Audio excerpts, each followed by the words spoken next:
Christus está enviat. So today, for our final Romanian book, I'd like to talk about a novel that appeared in 2011. It's actually by a British author, but it talks about Romania. It's by Patrick McGuinness, and the novel is called The Last 100 Days, and it was shortlisted for the Booker Prize in 2011. Didn't win, but was shortlisted. And it's a semi-autobiographical novel about 1989 and the end of the Ceausescu era, the last 3 months of that era. So it tells the tale of a young lecturer who arrives in Bucharest and is given a job as a lecturer without an interview. He falls in love with the daughter of an apparatchik, and one of his friends, a colleague at the university, is called Leo, an Irishman, who is effectively a black marketeer, moonlighter, and has lots of seedy underworld contacts. He also meets an author, a dissident called Sergiu, who is writing a memoir of his times during the communist era. He's actually writing two memoirs, one for the censors and one which he hopes will be published in Paris. So one for publication and one to satisfy the censors that his memories of the Ceausescu era are anodyne. Similarly, Leo is writing a book called The City of Lost Walks as Bucharest gradually disappears. And it disappears because of clearances of various quarters of the city as Ceausescu built his palace, which is now the Palace of People's Parliament, the second biggest building in the Western world after the Pentagon. He has relationships. The unnamed narrator with this daughter of a reasonably high-ranking officer. He also gets on very well with a doctor who is struggling to deliver her profession in the underfunded system that was the Ceausescu era. I think the book is interesting. McGuinness did spend time in Romania, in Bucharest, and it's interesting because of his insights as a foreigner in that country. He has been criticised by Romanians for the way that he depicts the regime and the city at that time. If you didn't know Romania, you could accept it as a fair representation. There are mistakes, there are problems in his depictions, but they're not particularly serious. He has been criticised, in the words of someone else, of having a cheap holiday in other people's misery, which I think is a rather damning indictment of the book, which is very readable.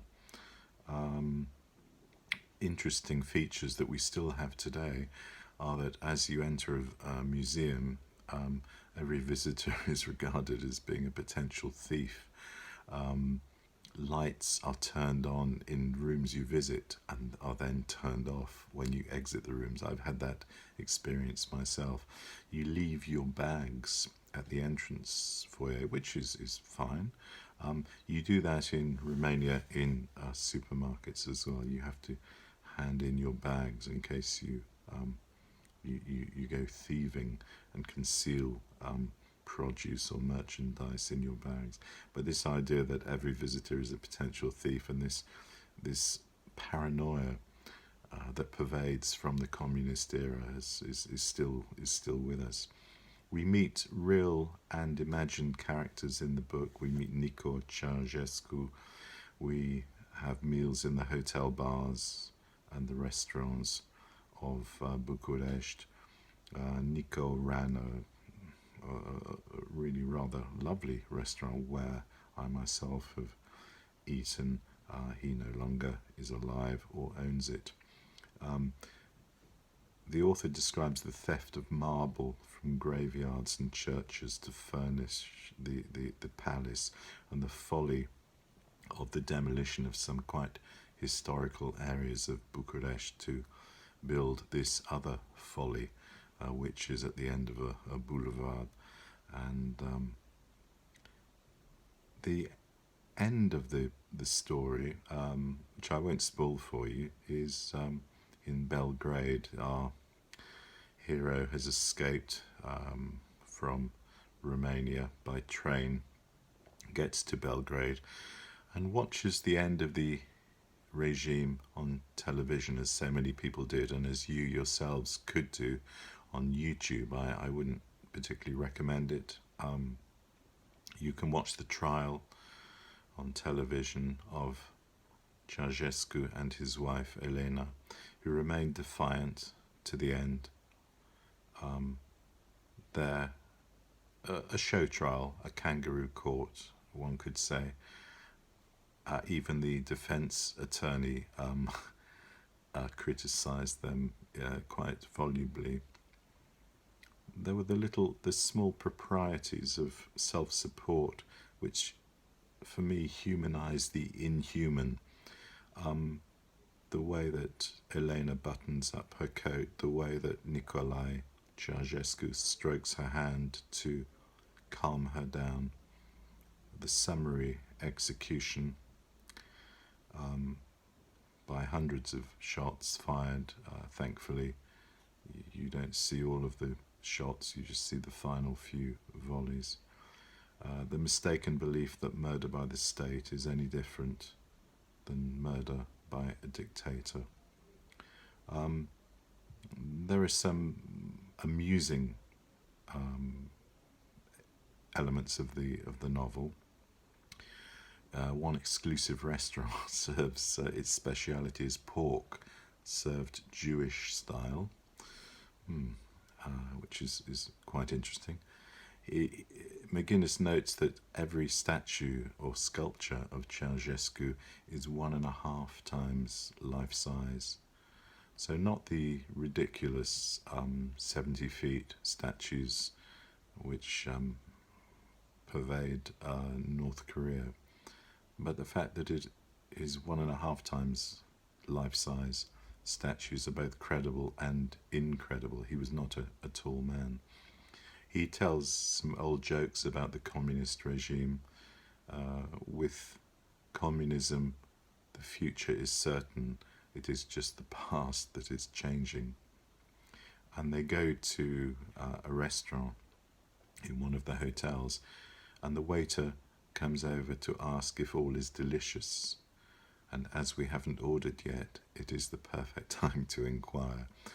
So he depicts the uncertain, a little bit like East Germany, the way that the Securitate have tabs on everything, and you're never quite sure upon whom you can rely.